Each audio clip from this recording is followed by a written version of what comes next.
So tonight, our class, we're going to be discussing two very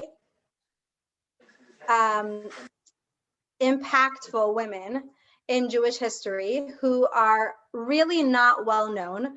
We have discussed and explored the lives of many famous women in the Torah, but tonight we're going to learn about a few women who made a very, very big impact in history, but they themselves as people are not very well known, and it's very important for us to know about them because of the special place that they took and the impact that they made in the face of Jewish history and the example that they set for all of us to emulate, and the lessons, most importantly, that we can learn as Jewish women to apply to our own lives and follow in their footsteps. So just to take us back to the historical context of the time period that this woman lived in the times of the Second Temple, there was a period when the Jewish community was very divided. Similarly, unfortunately, to life today in the Jewish community, where there are different factions of Judaism and not always is there unity within the different groups. The Jewish community in the times of the Second Temple were very divided. And specifically, there were two very prominent groups within the Jewish communities. There was the group which were called the Perushim, and there was the group that was called the Tzedokim. And they had a very different outlook on how they practiced Judaism. One was in accordance with halacha and accordance with the Jewish law, following the rabbis, following the Torah. And the other took a very extreme and not in accordance with halacha approach to practicing Judaism.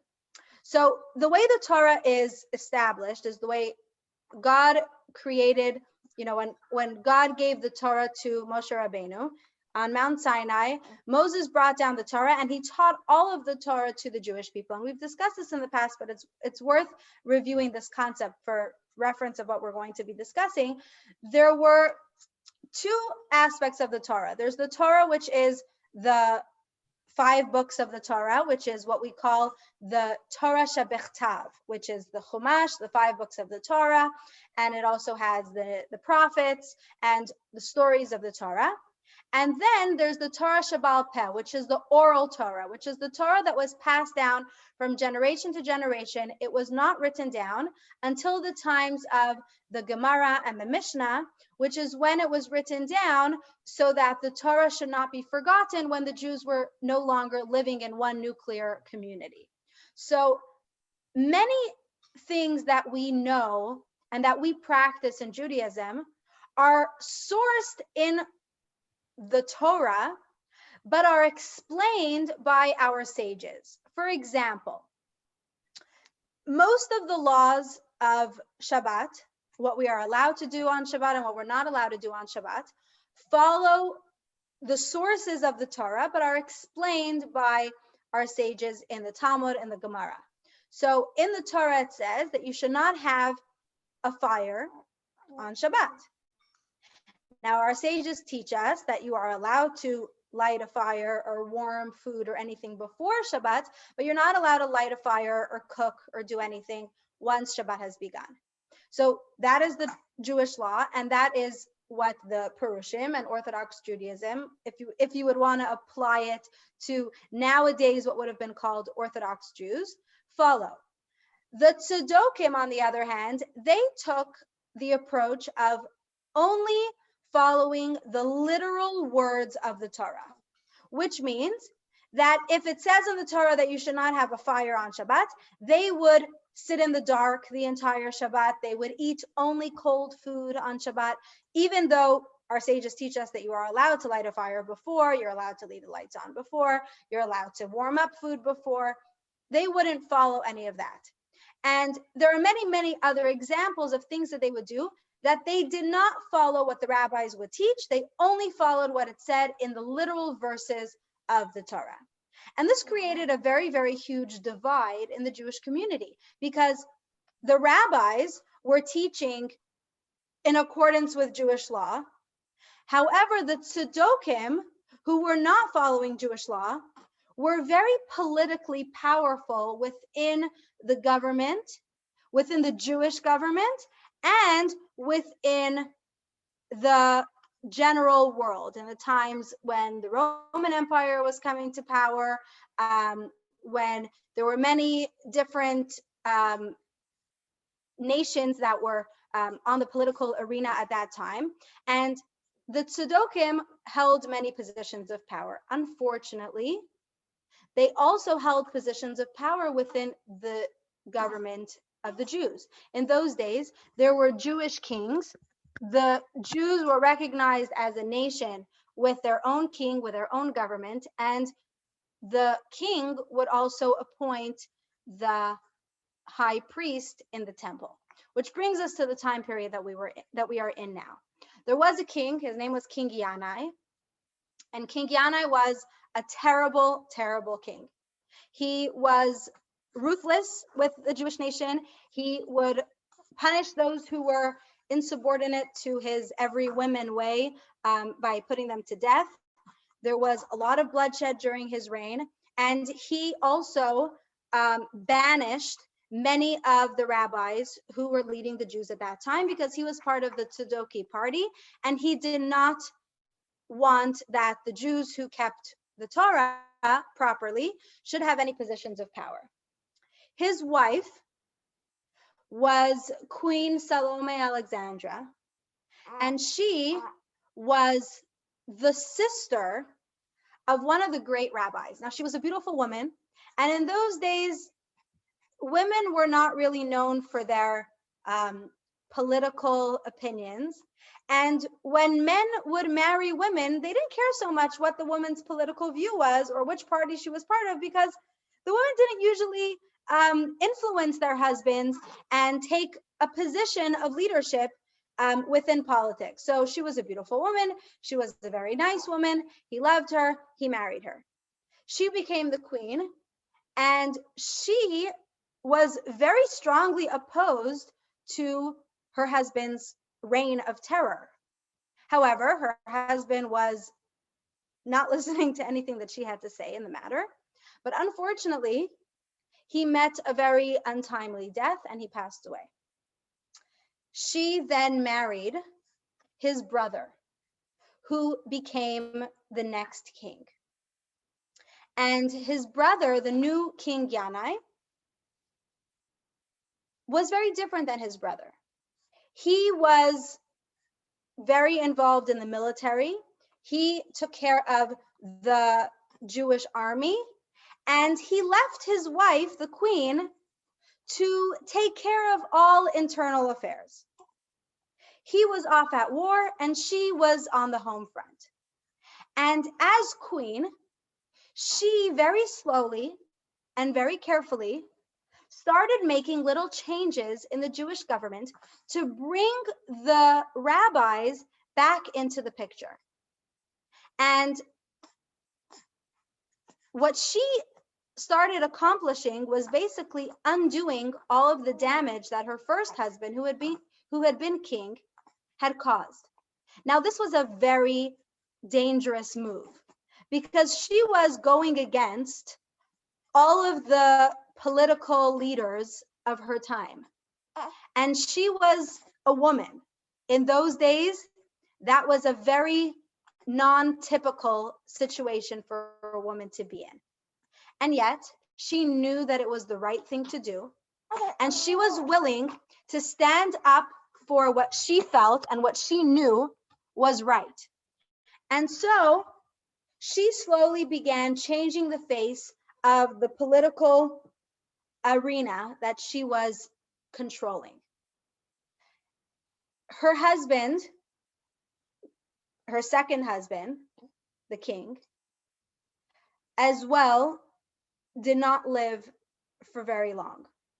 However, he recognized that his wife was definitely a very, very good leader. And so before his passing, he appointed her to be queen instead of appointing one of their sons to be his successor as king. Now, this was not a common move. In those days, there were no queens who were actually rulers. But Queen Salome Alexandra became queen. Now, this woman was the sister, as we said, of one of the great rabbis, Rabbi Shimon ben Shattach, and he had been banished from the government, from any positions of power, by his late brother-in-law. And she decided that as queen, she was going to change the landscape of Jewish leadership. Now, if you think about it, we're talking about a time period where leaders were removed from their positions with revolutions at the snap of a finger. And all of the powerful, influential leaders in the government were opposed to the Torah way of life. And yet, she knew that she was in a unique position to bring Torah into the government once again. Now, this was very, very dangerous politically, but she did not get scared. She did not shy away from a responsibility that she was handed, and she took the opportunity to really create a change.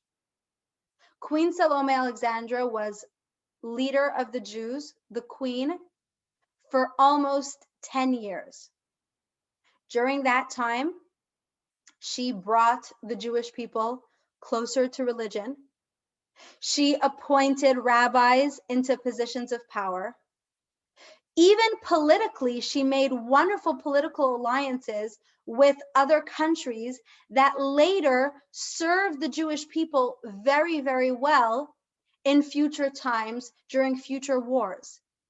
And she did all of this because she had her priorities so perfectly in place. She knew what was right. She knew that the Torah way of life is the way of life to follow. And even though she was in a position of power, she did not become blinded by the glamour and the glitz and the glory of ruling a kingdom. And she could have very easily become swayed by all the political influential members of the government and just followed along. But she didn't, because she knew that as a woman, she was in a position that no other woman could be in, and that she had the power to create a positive change that would affect Jewish people for years to come. And in fact, she did. And though many people do not know her name, the impact that she had on maintaining Jewish religion and maintaining a halacha way of life is something that we have her to thank. And she faced many, many challenges in this regard. She faced so much pushback from other government officials during her reign, and yet she managed to maintain her position of leadership. She did not rule with a reign of terror by just firing everyone who didn't agree with her, by murdering those who tried to oppose her, but instead, she did everything in a way that was very politically correct, in a way that was very, very brilliant, by slowly but surely, rather than firing people, bringing in new people to the government who would be positive influences, and thereby slowly weeding out those who were posing a negative threat to the Jewish community. Now, as queen, she did not compromise on her standards of modesty, on her standards of Jewish law, and of her standards as a Jewish ruler, which is very, very similar to the lessons that we learned in our class, which we didn't have a class last week, but 2 weeks ago when we spoke about Devorah, the prophetess, Devorah Hanaviah, who was one of the judges of the Jews many, many years earlier, after the times of Joshua, before the temple was built. We're talking hundreds of years before Queen Salome, and yet very, very similarly, their character traits are very, very much alike. Leading with power, leading with confidence, while never compromising on Jewish law and on the Torah way of life. And the lessons that we can learn from Queen Salome are so valuable because very often when we find ourselves in positions of power or positions of leadership, there's a lot of pressure. And in her situation, there was a huge amount of pressure. Now, in a situation where a woman is under pressure, 3 things happen. There are 3 things that can happen when a woman, or really anyone, but specifically here we're talking about women, are in positions that are very pressuring. And I want you to imagine that a position like that, a situation that a woman finds herself in, is like being in hot water.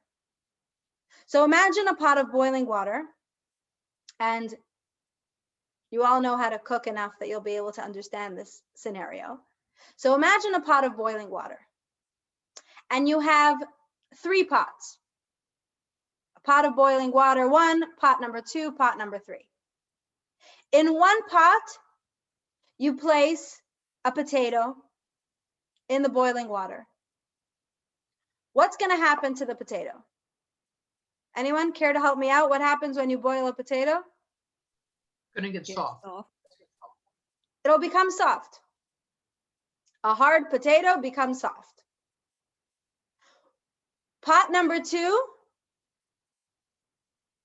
you put in an egg. What happens when you put an egg into boiling water? Help me out here. It gets hard. It gets hard. You have a soft, runny egg, a raw egg. You boil it, it becomes hard. And then we have the 3rd pot. You have a teaspoon, a tablespoon, however strong you like it, depending on how tired you are. You have a coffee. What happens when you put the coffee into the boiling water? Dissolves. It dissolves. So pot number 1, you now have boiling water with a soft potato. Pot number 2, you have boiling water with a hard egg. What do you have in pot number 3? Do you still have boiling water? What do you have now in pot number 3? A pot of coffee. Yeah. But now the whole pot is a pot of coffee. You don't have boiling water with coffee. You have boiling water, which became now coffee. A pressuring situation, a situation where a person finds themselves, where they have to do something that is different than what everyone around them is doing, gives us an opportunity to be either like a potato or like an egg or like the coffee. What does it mean to be a potato? To be a potato means to become soft, to fall for the pressure, to succumb to the influence of the people around us. That's what it means to be the potato. You're in hot water, you become soft. What does it mean to be an egg? You become strong. You stand against the current. You can't change the situation, but you stand strong and you do the right thing despite what was happening. What does it mean to be the coffee? It means that you don't only become strong enough for yourself, but you actually transform the entire situation to take on your perspective to do the right thing and make everybody else do the right thing also. That's what Queen Salome did. She started off as something about to be placed into boiling water. Becoming queen during that time was a position of boiling water. Now, she could have become soft. She could have succumbed to the pressure and just allowed the government to stay the way it was, keep the status quo. It would have been much easier, and she would not have affected any change. She also could have been an egg. And there are many situations where the only thing a person can do and should do is be an egg, which means she stayed strong. She can't change the situation, but she does the right thing anyways. But Queen Salome was able to do even more than that. She became the coffee. She stayed strong and then transformed the entire world around her to the point that when we look at history, her reign, those 10 years, are known as the most peaceful years during the time of all of those kings. What decades of male leadership could not accomplish, 10 years of a woman as queen was able to create an environment that was life-changing for the Jewish people. Why? Because she didn't succumb to the pressure. She did stay strong, but she also knew that it wasn't enough. She also had to transform everyone around her as well. Now, her leadership, her reign, and the life that the Jewish people were able to lead, the peace that existed in Israel when she led the Jews as queen, is actually compared to the reign of King Solomon. Now, the reign of King Solomon is known in history as the most peaceful and tranquil time for the Jewish nation. So for her reign to be compared to the reign of King Solomon speaks volumes of how she created a peaceful environment, an environment where the Jews were able to learn Torah, an environment where the Jews were able to practice Judaism freely, an environment where the Jews were able to live with tranquility, with peace and security in the knowledge that there was no nation that was going to threaten their lives, threaten their Judaism, threaten anything. And that is a testament to the value of the Jewish woman. The ability to create an environment of peace, an environment of beauty, an environment of strength and security. Now, King Solomon is famously known for writing the prayer of Eshet Chayil. Now, Eshet Chayil is the prayer that is sung every Friday night before Kiddush. After we welcome the angels with the Shalom Aleichem song, we sing the song of Eshet Chayil. Now, Eshet Chayil is a song that is sung describing a Jewish woman.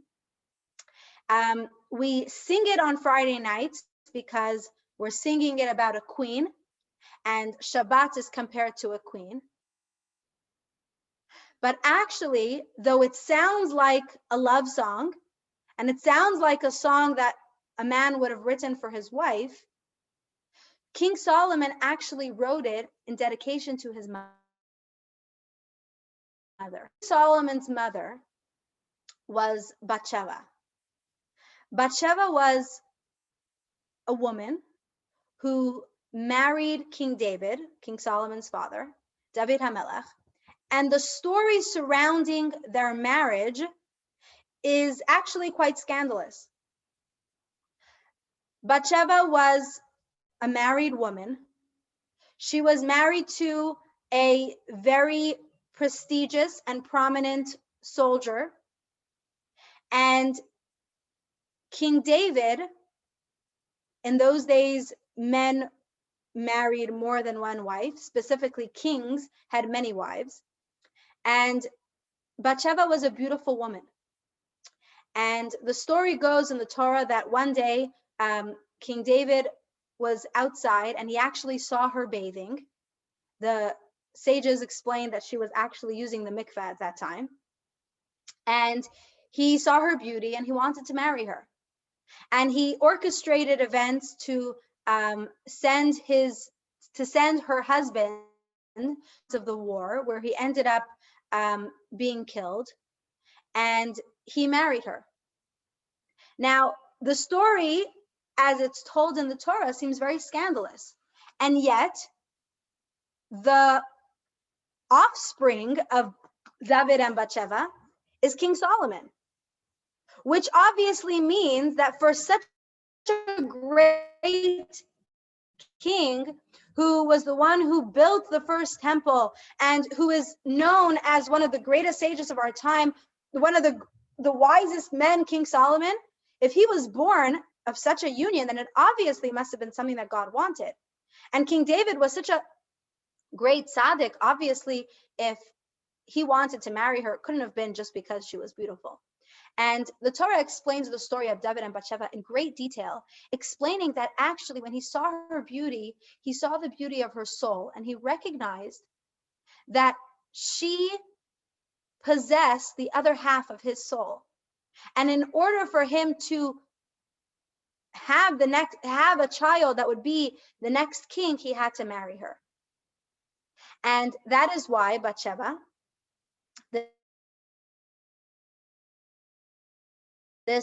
the prayer Eshet Chayil dedicated to her. Now, why is it dedicated to her? Well, we learn this from the way King Solomon describes a woman in Eshet Chayil, which is a representation of his mother Batsheva, as well as Queen Salome Alexandra. Eshet Chayil describes a woman by comparing her to a pearl. Now, pearl, this is for you. Pearls are very precious stones. And pearls are very, very, they're very, very valuable. But if you were to choose which stone or which gem you would want to put into a piece of jewelry, many people would choose a pearl. But let's be real. A diamond is a lot more expensive. A diamond is a lot more valuable than a pearl. There are many gems that have a greater value than a pearl. So if we're trying to compare of the most precious gem, why would we say a pearl? Why not a diamond, a ruby? Why a pearl? So what is a pearl? Well, let's see how a pearl is actually formed. Pearls come from under the water, inside of an oyster. Now, if you think of where a pearl actually originates, if you look at the science behind pearls, inside an oyster, there is a speck of dust or something that enters into the shell of the oyster. And the oyster wants to remove it because it seems like a burden to it. It seems like something negative.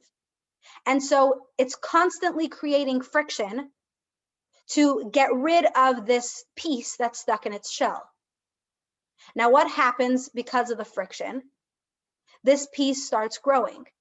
And the more friction the oyster creates trying to eliminate this piece, the bigger it gets.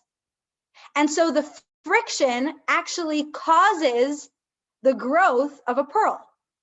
So the more friction there is for the oyster, the more beautiful the pearl becomes. So the beauty of a pearl actually is the fact that it is created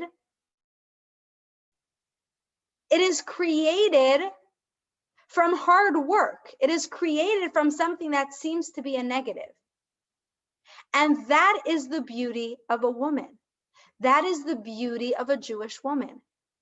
That our beauty shines when we do the right thing, despite difficulty, we emerge shining even when things are difficult. So it's actually the negativity of the surrounding challenges that we face that bring out the innate beauty of the Jewish woman, which is why King Solomon dedicated his prayer, Eshet Chayil, which is the epitome of the Jewish woman's praise, to his mother, because the stories surrounding her marriage were quite negative, and many people looked upon her in a negative light.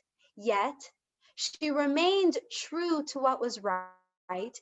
She knew that what she was doing was right and was blessed by God, and she persevered despite her challenges.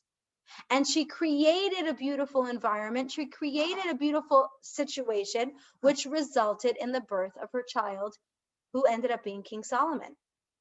The same can be said about the heroine of the story we're discussing tonight, Queen Salome Alexandra. She was in a very difficult position, and yet she used all of the tension, all of the friction to transform her environment and create peace and tranquility and exude leadership according to Torah, which had such a beautiful impact on generations of Jews leading to us today. And this idea of standing true to beliefs, despite negativity, despite challenge, and creating beautiful results is something that is a very, very fundamental lesson for each one of us, because we find ourselves in challenges all the time. And we know that when we do the right thing, despite what others are doing or despite what the situation is, we can be like the coffee, which means that we can take a boiling water situation and actually create a delicious brew out of the boiling water, which is a delicious pot of coffee. We can create an environment of change which affect everyone around us. And I find it very apropos that we're having this discussion now while I have my sweet baby Mashi on my lap, because she's actually named for my grandmother. My grandmother, my father's mother. Mashi's name is just Masha because Sarah is my mother's name and my mother-in-law's name, and our tradition is not to name for family members who are alive. So she's just Masha. But my grandmother was living in a time when life was very, very difficult. She was a Holocaust survivor, and she survived along with her mother, but the rest of her family was completely wiped out. And she went on to have a very large Jewish family. And my father is one of 9 siblings. And my father once asked his mother, "How did you have the strength to have such a big family after everything you went through?" And she said, "This is my revenge." The way of showing that we survived is by having a beautiful life of Jewish children and grandchildren and great-grandchildren who will do exactly what the Germans wanted to destroy. And my grandmother was a very, very tough, strong, and courageous as a young child like that as well. And there's a story that my father shared. My aunt and my father shared the story a couple of months ago when we had a family Zoom to honor my grandmother's yahrzeit, the anniversary of her passing. And my aunt and my father shared this amazing story, which really inspired me. And naming my child after her, it's a story that really stays with me and very much connects to what we're discussing tonight. So when she was a teenager, her parents needed something to do with her because there was a war happening and they wanted to keep her safe. So her father was actually drafted to the army, and she was sent to live with a family in the French countryside. And she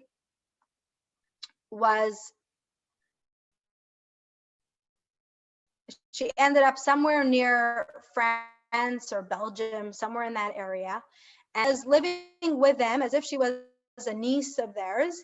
And that's how she was, staying safe during the war. Her mother was taken to the concentration camps. The way that her mother was saved is a miraculous story for a different time.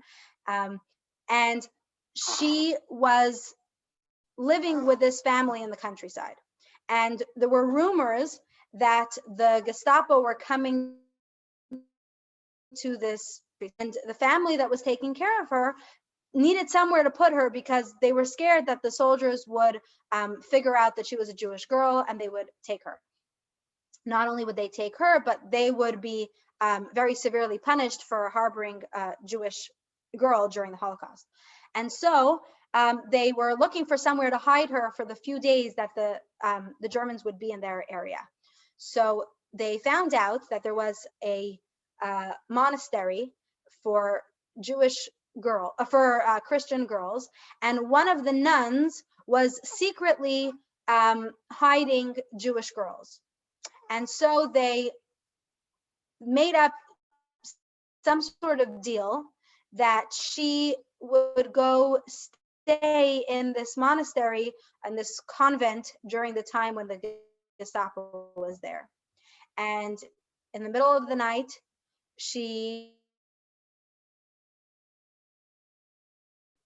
dark, and this nun opened the door for her, quietly took her to a small room in the back, and there was food there, there was some water there was a bed, and she told her, "You're going to stay in this room for a few days until it's safe for you to come out." And she was obviously very thankful, and she thanked her, and the nun told her, "While you're here, I'm sure you're going to be very bored, so I have some books for you to read."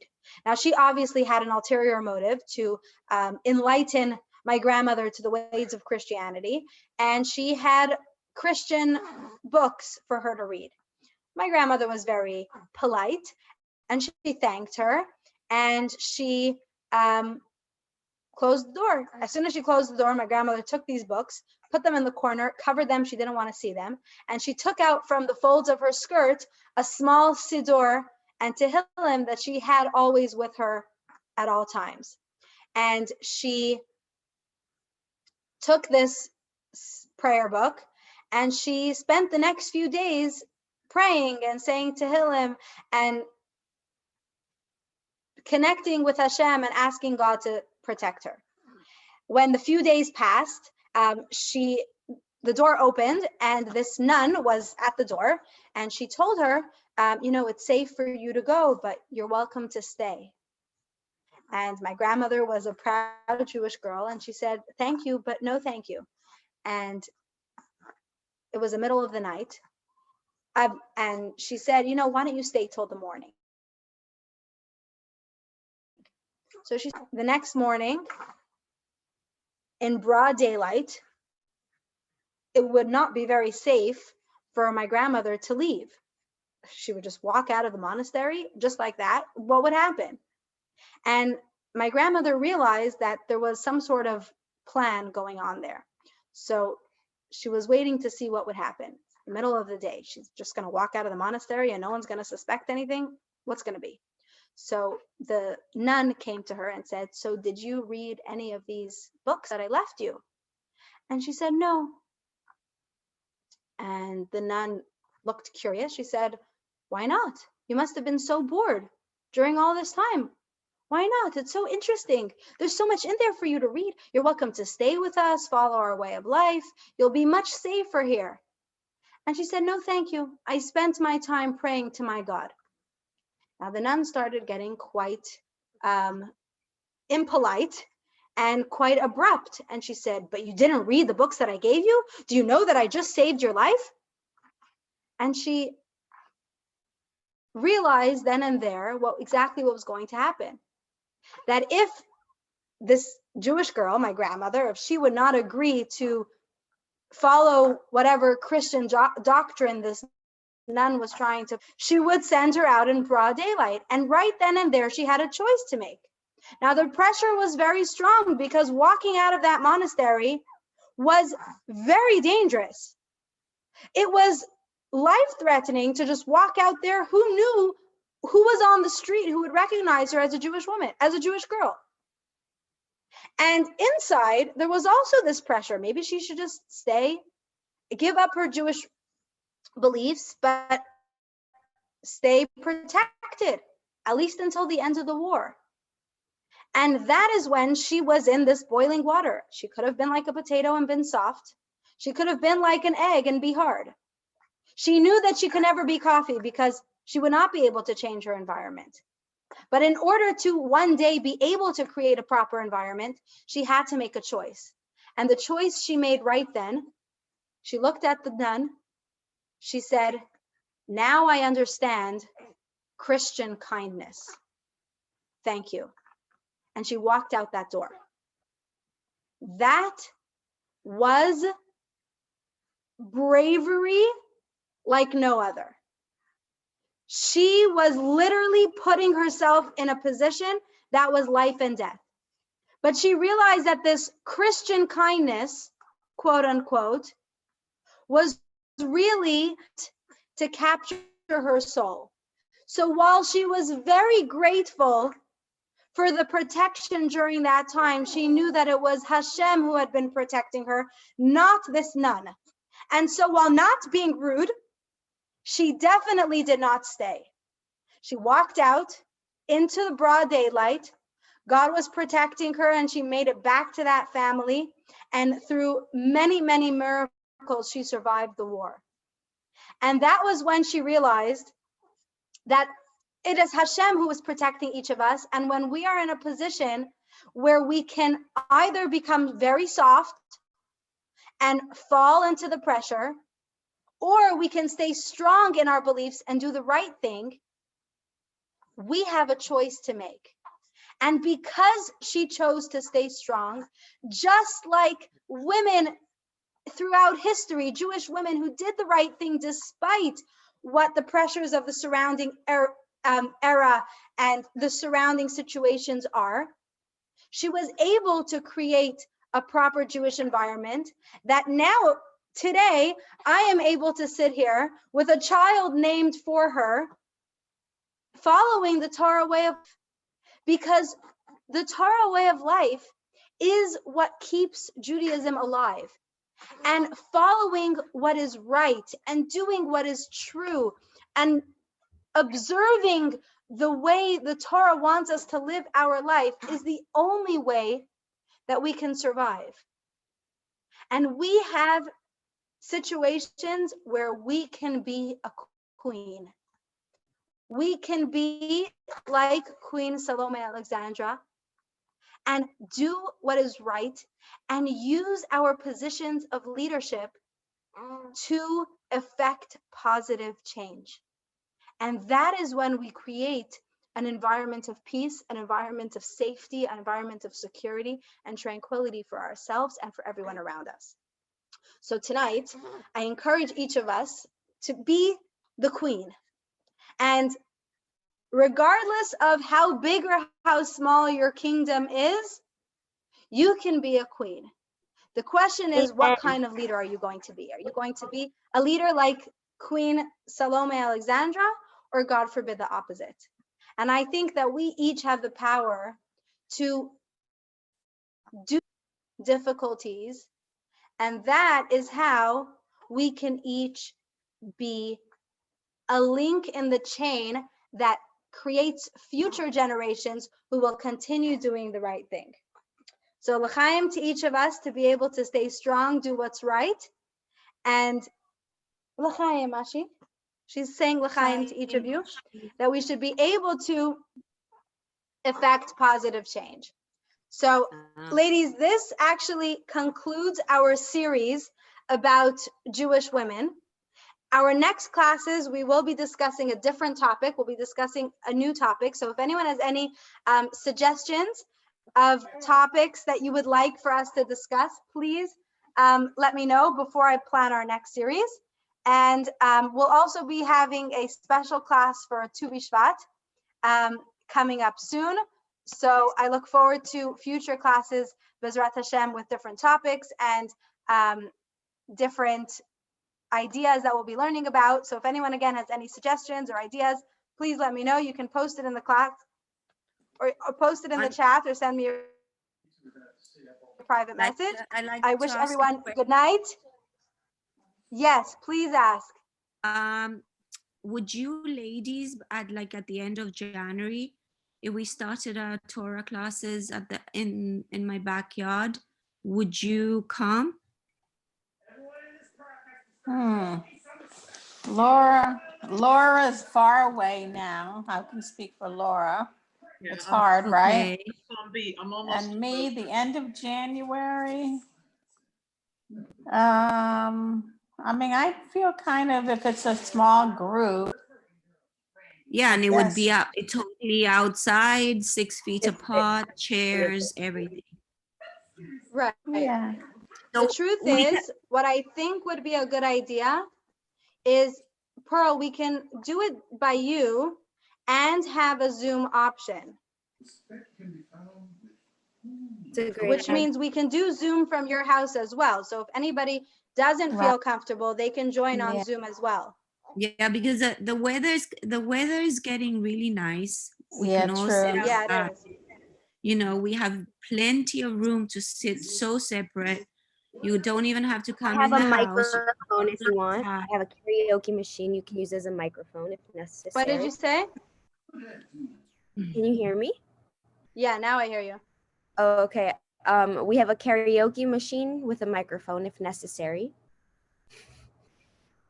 Oh, okay. Well, I can do Zoom from my phone. So if we have something to prop it up on, it should be fine either way. Okay, so then as we have a few classes before end of January, then we Yeah, can we'll start see what discussing. happens. Pearl, it might have to be baby permitting. I'm not sure what her No, schedule is that's going to for be at sure. that time, if I'm going to be able to leave the house. Oh, that's So, for sure. or she might just come along, you know. She might come along. Listen, we are okay with that too. We are As long as as she okay doesn't, with that. I guess we'll see what as happens. long as she doesn't Laura, I'm stay not the sure if night. you're still there. Your camera is frozen. Oh, really? As long as what? As long as she doesn't stay the night, because I need my beauty sleep. Sorry. Pearl, well, let me tell you, At she's least quite you're attached honest. to her mother. So she pretty much eats every I know. hour to 2 hours. She ain't staying with you, sorry. But definitely it's something that we can consider in the next couple of weeks and we'll see what happens. Yeah. Okay. All right. Very good. Pearl, In any Bye, event, ladies. It's hard night, for me everyone. to say no. It's too easy. Pearl, that's very nice of you. I guess we'll be in touch then. We'll see what happens. We'll see. Yeah. We'll see. Laura, I don't hear you. Say it again.